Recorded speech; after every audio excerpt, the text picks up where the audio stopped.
Welcome. In front of me is a Samsung Galaxy A14, and today I'll show you how you can wipe cache partition on this phone.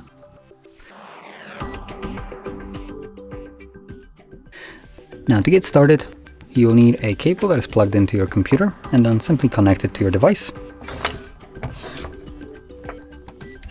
There we go. And from here, slide down our notifications, extend it, and click on your power button, select power off. And once the phone turns off, you want to hold power and volume up at the same time.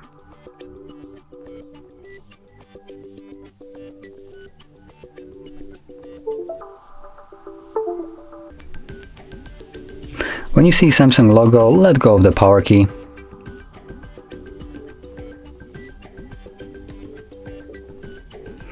This will take you to the recovery mode, so in here, using volume buttons, scroll down to select wipe cache partition, confirm it with power key, select yes, and there you go, cache wipe complete.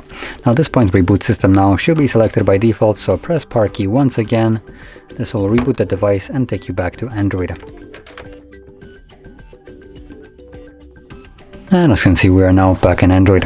So, if you found this video helpful, don't forget to hit like, subscribe, and thanks for watching.